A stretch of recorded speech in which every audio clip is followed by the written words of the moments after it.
Vamos imaginar o mundo inteiro sendo engolido por uma grande sombra exatamente à meia-noite. Sem energia, sem comunicação, apenas o caos absoluto. A situação era tão aterrorizante que os governos chegaram a implorar por uma trégua aos hackers mundiais. Como a gente chegou a esse ponto de desespero? Bom, para garantir a nossa sobrevivência aos mistérios do desconhecido digital, deixar aquela curtida e se inscrever no canal é fundamental. Então, bora mergulhar nessa história. Parte 1. A ameaça silenciosa do zero. O inimigo invisível. Lá na década de 90, tudo corria em ritmo acelerado, mas um perigo absoluto crescia nas sombras. Um inimigo invisível plantado bem nas raízes da computação, só esperando a hora de agir. Pensa só num caderninho de anotações minúsculo. Para economizar espaço, em vez de escrever 1999, a gente anota só 99. Nos primórdios da informática, a memória dos computadores custava muito caro mesmo. Cada kilobyte valia uma pequena fortuna, e sistemas inteiros rodavam com menos capacidade que um relógio digital de hoje. Então, para economizar, programadores do mundo todo simplesmente cortaram o 19 das datas. O grande problema é que, quando o ano 2000 batesse na porta, os sistemas iam ler apenas 00. Para a máquina, não seria o começo de um novo milênio. Seria uma viagem forçada de volta ao ano de 1900. O tempo ia literalmente voltar para trás e a nossa infraestrutura moderna corria o risco de um colapso profundo. A gravidade da coisa era inegável. E o Peter Djagger previu esse problema lá atrás, em 1993. Ele chegou a afirmar que a comunidade de tecnologia estava caminhando para um evento devastador. Muito pior do que um gigantesco engavetamento no trânsito. Ele foi tipo um oráculo, sabe? Aquela voz isolada que alertou todo mundo sobre o desastre iminente. E foi essa atitude que gerou a primeira faísca de conscientização pública. O relógio estava correndo rápido e o silêncio precisava ser quebrado. Parte 2. A corrida contra o relógio. O despertar global. O aviso do Djagger ecoou pelo mundo todo. E o despertar foi brutal, acompanhado de um medo muito palpável. Bancos, usinas de energia, controle de tráfego aéreo, estava tudo interligado e totalmente vulnerável. Esse pânico super justificável gerou simplesmente a maior mobilização civil simultânea da nossa história. A ONU formou uma força-tarefa sem precedentes. Governos correram para auditar sistemas vitais. Salas de guerra corporativas foram ativadas às pressas. Eles até tiraram exércitos de programadores da aposentadoria. Esse pessoal precisava vasculhar milhões e milhões de linhas de código antigo, um trabalho manual, exaustivo, implacável mesmo, para encontrar cada data escondida nos sistemas. E o custo financeiro de toda essa mobilização é de cair o queixo: 100 bilhões de dólares. E isso só nos Estados Unidos.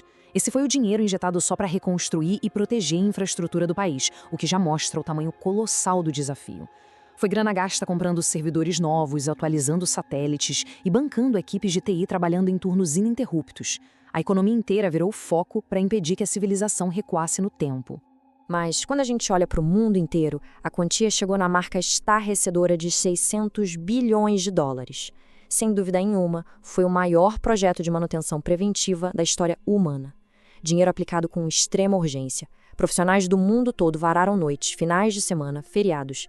Tudo para reescrever lógicas de programação fundamentais antes que o último segundo de 1999 acabasse. E o objetivo era um só: garantir que as luzes continuassem acesas na virada do ano. E analisando isso hoje como historiadores da tecnologia, a gente consegue ver a prova documental desse medo absoluto. Esse aqui é o relatório oficial do Senado dos Estados Unidos. As autoridades sentiram um suspense real, de verdade. O risco de um destino sombrio e caótico para a sociedade moderna não era ficção de Hollywood. A coisa estava documentada, avaliada e temida no mais alto nível governamental. A ameaça era tratada como uma crise global iminente, sem meias palavras. Parte 3. A grande trégua global. Desespero na virada. Os últimos dias de 1999 trouxeram o auge do suspense tecnológico. A nossa vulnerabilidade bateu no teto. O nível de desespero dos governos resultou numa atitude sem precedentes na história moderna.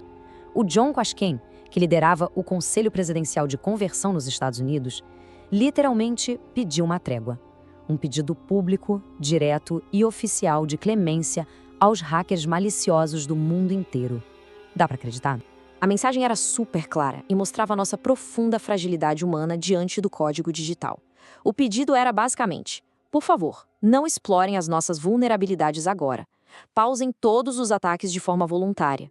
Deixem a infraestrutura sobreviver a este fim de semana crítico.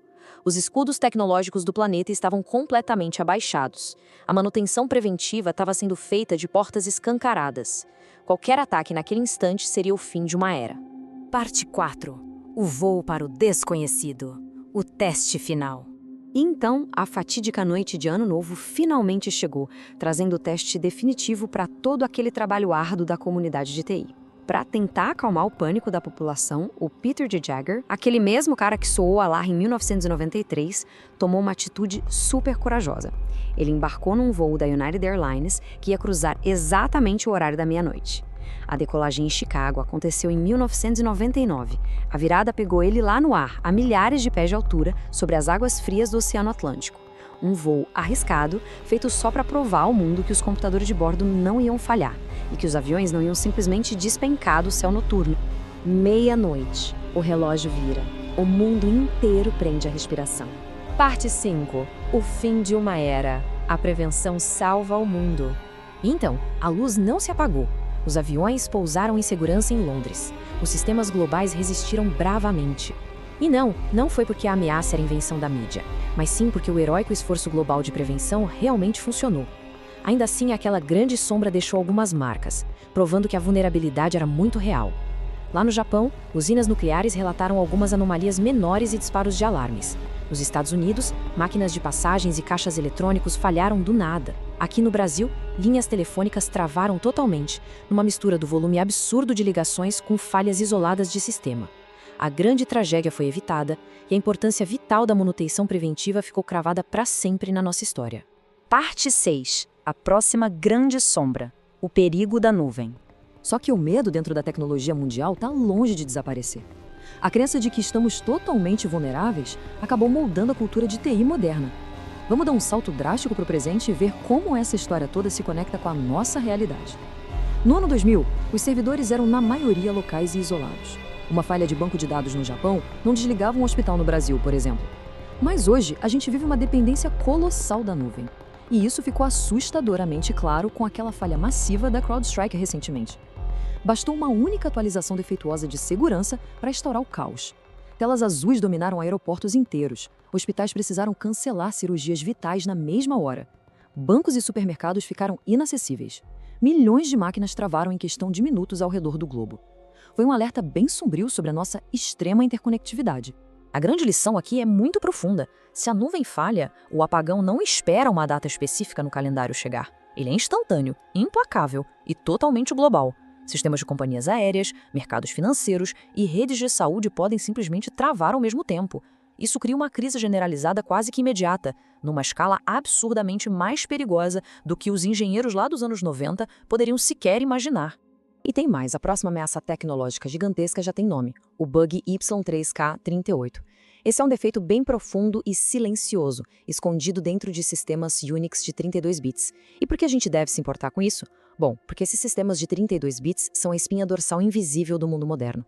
Eles operam milhares de roteadores de internet, controlam satélites de GPS lá no espaço, estão dentro de equipamentos médicos, painéis de carros modernos e sistemas de tratamento de água.